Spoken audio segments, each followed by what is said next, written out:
Karya Carita mempersembahkan kisah karya S.H. Mintarja, Sepasang Ular Naga di Satu Sarang. Selamat menikmati. Salam Daya.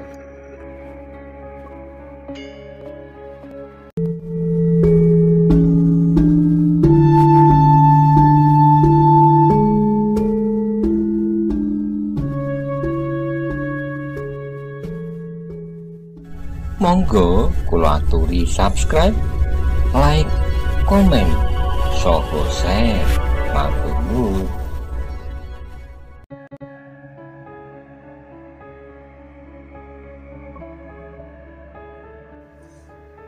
Maisa Bungalan tersenyum, katanya, "Sudah aku katakan, jika mencari orang yang membunuh ketiga iblis itu, sebutlah namaku, Maisa Bungalan, anak Mahindra.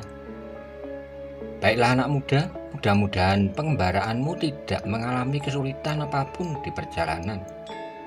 Demikian juga hendaknya kami yang kau tinggalkan." Maisa Bungalan pun kemudian minta diri kepada setiap orang di halaman itu. Pada Ki Buyut ia berpesan agar disampaikan pula pada Nyi Buyut salamnya dan bahwa ia terpaksa segera meninggalkan pedukuhan itu. Sepeninggal Maisa Bungalan, maka Ki Buyut pun segera memerintahkan orang-orangnya untuk membersihkan halaman, menyingkirkan mayat-mayat yang berserakan, dan kemudian mempersiapkan pembakaran bilik yang telah dibuatnya menjadi neraka yang paling mengerikan. Sementara itu, Tapak Lombo yang duduk di serambi belakang rumah Ki Buyut itu pun berbisik, "Anak yang aneh. Ia datang dengan tiba-tiba, namun kemudian pergi pula dengan tergesa. Ia sama sekali tidak mau singgah barang sebentar. Bahkan minum pun tidak sempat." "Ya," saut Ki Buyut, "agaknya demikianlah wataknya. Ia datang untuk bertempur melawan kejahatan, kemudian menghilang, seperti asap yang ditiup angin." Tapak Lombo menarik napas dalam-dalam, lalu katanya, "Aku kini berada dalam keadaan yang sulit." Ki Buyut mengerutkan keningnya, kemudian ia pun bertanya, "Kenapa?"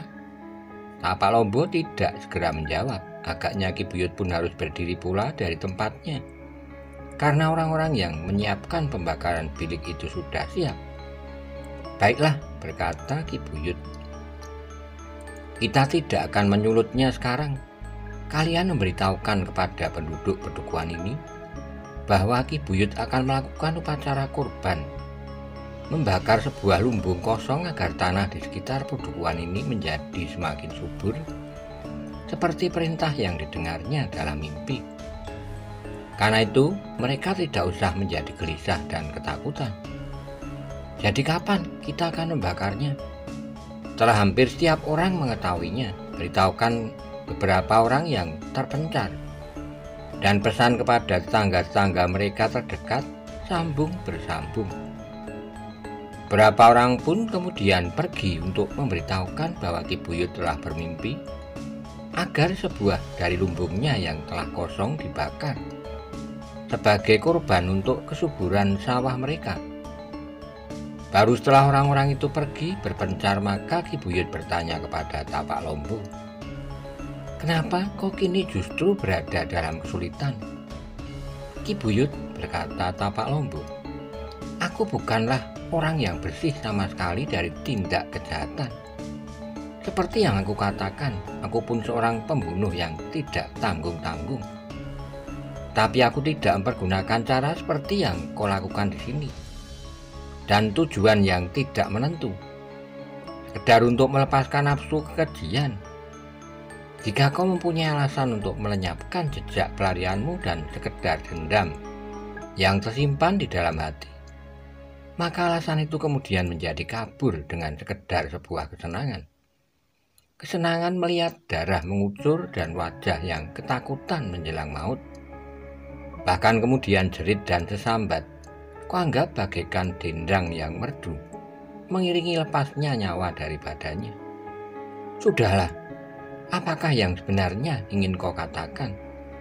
Ki Buyut, di Singosari aku pernah berusaha membunuh 2 orang anak muda, tetapi gagal karena Lingodadi telah menghalangi aku. Namun demikian, sama sekali bukan karena Lingodadi menentang tindak kejahatan serupa itu. Ia mencegah aku melakukan pembunuhan karena ia tidak mau mengusik prajurit Singosari. Ia mengharap agar Singosari untuk waktu yang lama tetap tenang dan tentram, sehingga para senopatinya menjadi lengah. Ki Buyut mengangguk-angguk, katanya, suatu cara yang baik. Ya, dan aku memang gagal membunuh kedua anak muda itu. Bahkan aku menerima sebuah tawaran yang sangat menarik. Bekerja bersama dengan saudara tua Lingodadi, Linggopati dari Maibit. Sudah pernah kau singgung, ya? Tetapi sekarang tiba-tiba Maesa Bungalan telah menyelamatkan nyawaku.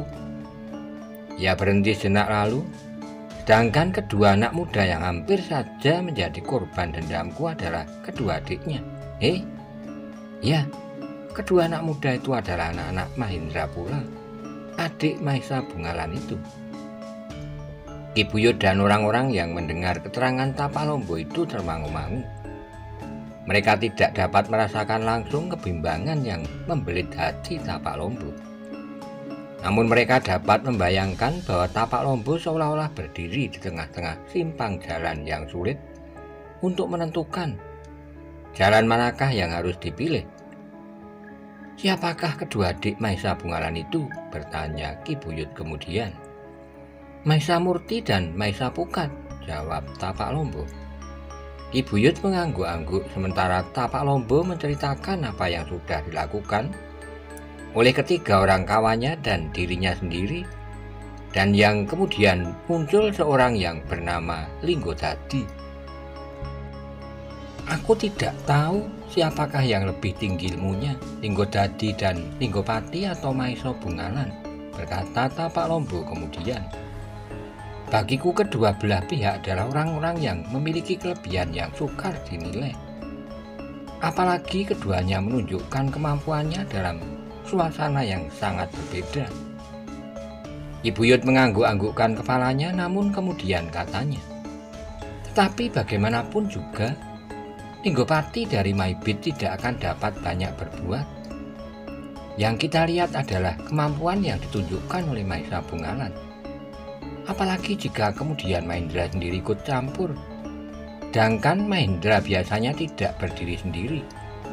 Tetapi di sampingnya ada Maesa Agni, Panji Pati-Pati, dan beberapa orang kuat lainnya yang sekarang berada di Singosari, mengelilingi dan menjadi perisai kekuasaan Ranggawuni dan Maesa Cempaka. Tapalombo menarik napas dalam-dalam sambil berdesah. Ia berkata, aku memang menjadi bingung. Kau berhutang budi kepada Maesa Bungalan, tetapi kau mempunyai cita-cita yang sudah kau jalin sebelum kau datang kemari.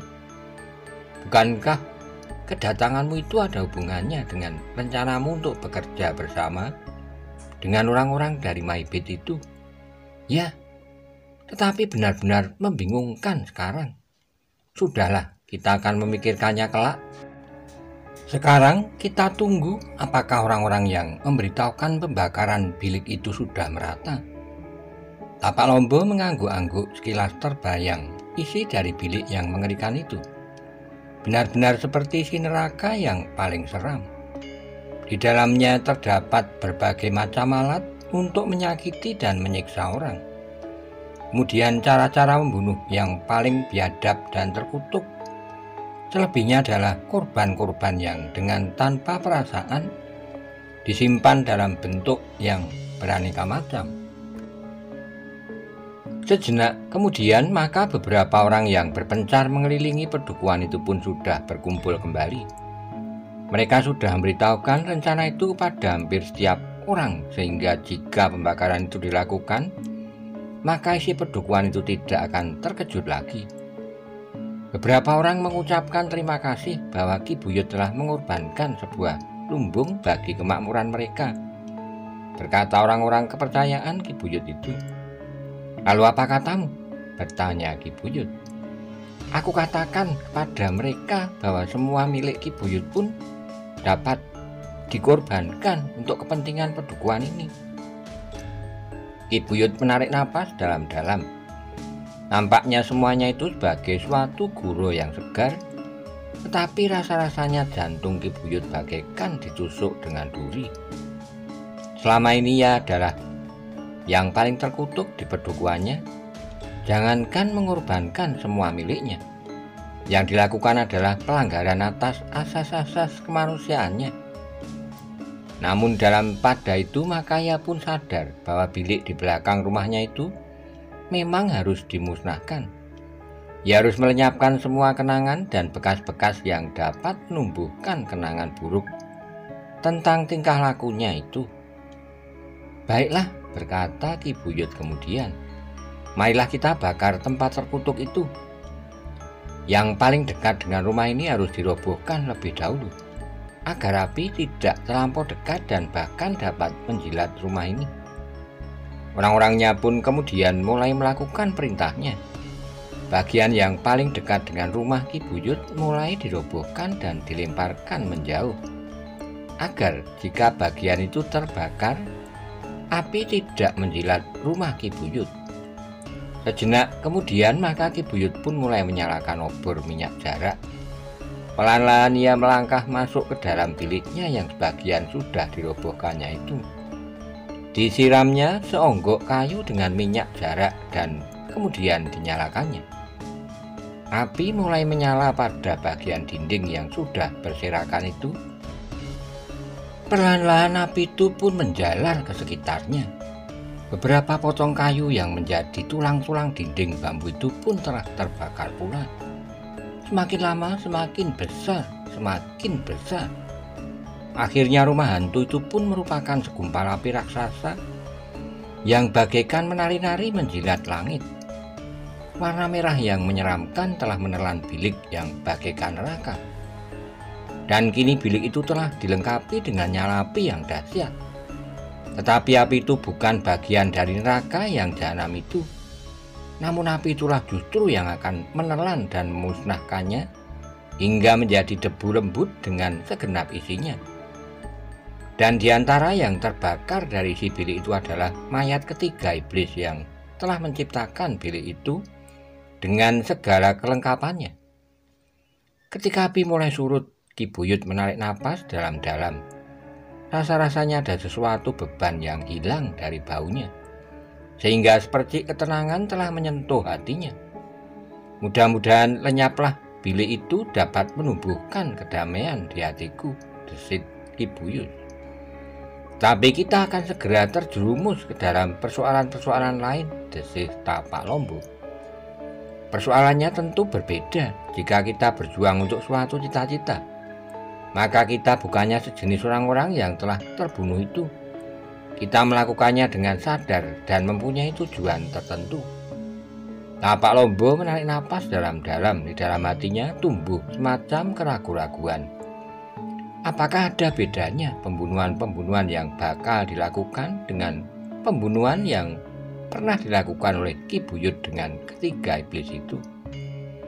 Peperangan pasti akan menimbulkan kekejaman-kekejaman yang barangkali tidak terlampau banyak terpaut dengan yang dilakukan oleh iblis-iblis itu, berkata Tapak Lombok di dalam hatinya. Bilik itu adalah gambaran dari watak peperangan, pembunuhan tanpa pertimbangan akal, siksaan dan tindak kekejaman yang lain, yang kadang-kadang di luar jangkauan nalar sehat bahwa hal itu dapat terjadi. Tapi seperti Ki Buyut yang kemudian mengajak Tapak Lombok masuk ke dalam rumahnya, setelah membersihkan diri, Tapak Lombok dan kawan-kawannya mencoba untuk mengesampingkan semua persoalannya. Beristirahatlah di sini dengan tenang, berkata Ki Buyut. Untuk sementara kita tidak usah memikirkan apakah kita akan berpihak kepada orang-orang Mahibit atau berdiam diri saja di sini. Tapak Lombok mengangguk sambil tersenyum, jawabnya. Baiklah, aku akan tinggal di sini untuk beberapa lamanya. Mudah-mudahan aku akan menemukan jalan keluar yang paling baik dari lingkaran kekalutan ini. Sementara Tapalombo dan kawan-kawannya tinggal di pedukuhan itu, Maesa Bungalan telah jauh meninggalkannya. Ia telah berhasil menemukan daerah yang disebut daerah bayangan hantu dan bahkan telah menghapusnya sama sekali. Mudah-mudahan orang-orang di pedukuhan itu tidak kambuh lagi setelah ketiga iblis itu terbunuh, berkata Maesa Bungalan di dalam hatinya. Sementara itu di dalam perjalanan menjauh ia masih sempat melihat api yang mengepul tinggi, dan ia pun tahu bahwa Ki Buyut dari daerah bayangan hantu telah membakar alat-alat yang selama beberapa saat yang lalu dipergunakannya untuk memberikan kepuasan pada salah satu bentuk nafsu yang tidak terkendali di dalam dirinya. Didorong oleh kehadiran 3 orang iblis berilmu hitam yang memang setiap kali memerlukan darah untuk menyegarkan ilmunya itu. Maesa Bungalan menarik napas dalam-dalam, namun ia meneruskan perjalanannya. Kudanya berlari tidak terlampau kencang tetapi juga tidak lambat sekali. Ternyata bahwa untuk beberapa hari kemudian Maesa Bungalan masih saja di perjalanan petualangannya. Ia mengembara dari satu tempat ke tempat yang lain. Pada orang-orang yang pernah menyebut daerah bayangan hantu, Maesa Bungalan mengatakan bahwa daerah itu sebenarnya tidak ada. Baru beberapa hari kemudian ia sampai di rumahnya. Ayahnya dan kedua adik-adiknya yang pergi ke Singosari untuk menghadiri upacara wafatnya seorang permaisuri dari seorang raja yang besar telah kembali pula. Ketika saat senggang di sore hari, Maesa Bungalan yang duduk bersama ayahnya mulai menceritakan perjalanannya. Perjalanan yang sudah sering dilakukannya tentu tidak mempunyai persoalan yang dapat menarik hati ayahnya jika ia tidak menyebut 3 orang iblis yang berilmu hitam itu. Mahendra mengerutkan keningnya, lalu dengan nada ragu-ragu ia bertanya, "Apakah kau benar-benar yakin bahwa yang kau lihat adalah ilmu hitam yang pernah disebarkan oleh Empu Pago kira-kira 100 tahun yang lalu?" "Ayah, aku belum pernah melihat keturunan atau murid-murid orang yang bernama Empu Pago. Tetapi ayah pernah menceritakan kepadaku ciri-ciri dari ilmu hitam semacam itu. Dan yang aku lihat adalah ciri-ciri seperti yang ayah ceritakan kepadaku. Dan seperti yang ayah ajarkan kepadaku pula, aku mencoba untuk memecahkan ilmu itu." Mahendra mengangguk-angguk katanya, "Ya, aku pernah mengalami pula, tapi sudah berpuluh tahun yang lalu, ketika aku masih muda. Seperti ajaran yang aku terima pula bagaimana melawan ilmu itu, maka aku pun memberikan kepadamu, karena sebenarnya aku pun kadang-kadang masih menyaksikan bahwa ilmu itu benar-benar telah punah. Ternyata seperti saat aku menjumpai ilmu semacam itu, kau pun telah menjumpainya pula. Untunglah bahwa yang kau temui bukannya puncak dari ilmu itu. Jika kau temui puncak dari ilmu itu, maka aku kira kau tidak akan mampu memecahkannya begitu mudah." "Apakah dengan demikian berarti bahwa masih ada orang yang memiliki ilmu hitam yang lebih tinggi dari ketiga orang itu?" Mahendra termenung sejenak. Ia mencoba mengingat-ingat apa yang pernah dilakukannya saat itu, selagi ia masih muda.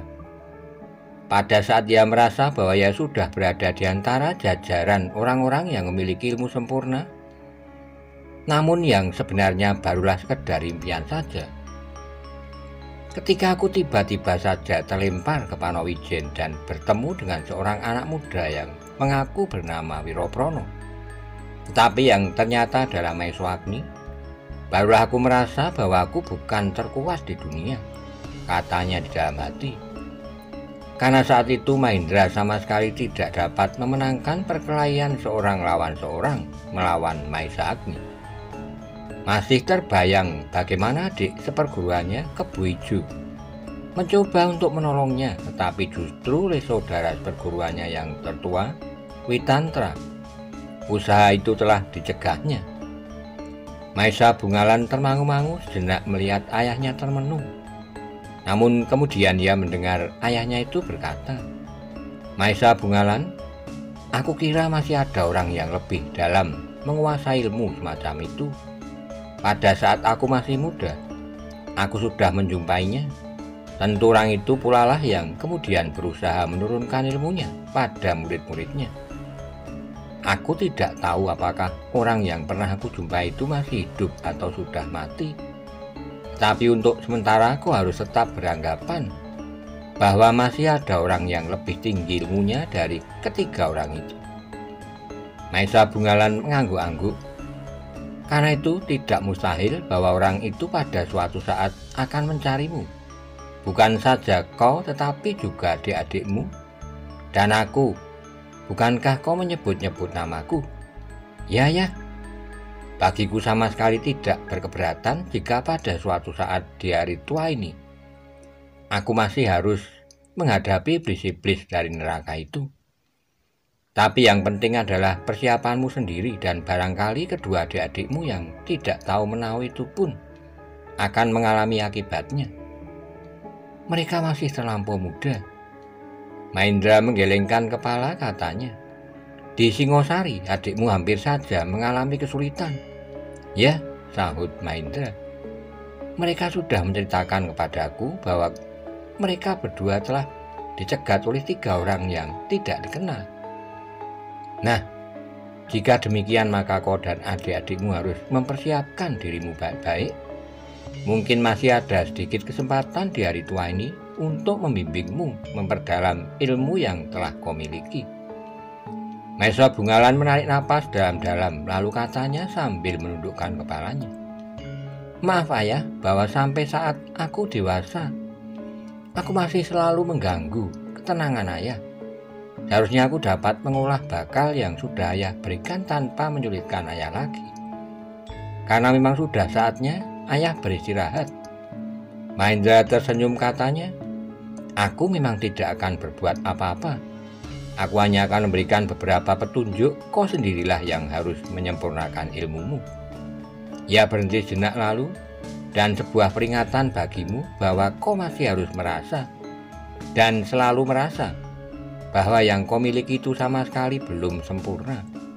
Kau masih harus berusaha untuk meningkatkannya setiap saat. Karena aku pernah mengalami suatu masa di masa mudaku, merasa bahwa seakan-akan aku adalah orang yang tidak terkalahkan. Tetapi ternyata bahwa ilmuku masih terlampau rendah dibandingkan dengan orang-orang lain yang lebih tekun daripadaku. Maesa Bungalan mengangguk-angguk. Untuk melengkapi diri, berkata Mahendra kemudian, kau pun harus menjumpai pamanmu Maeswagni. Ia memiliki dasar ilmu yang berbeda dengan dasar ilmu kita dan pamanmu Witantra. Selama ini kau sudah menyadapnya serba sedikit dan telah berhasil kau luluhkan dengan ilmumu.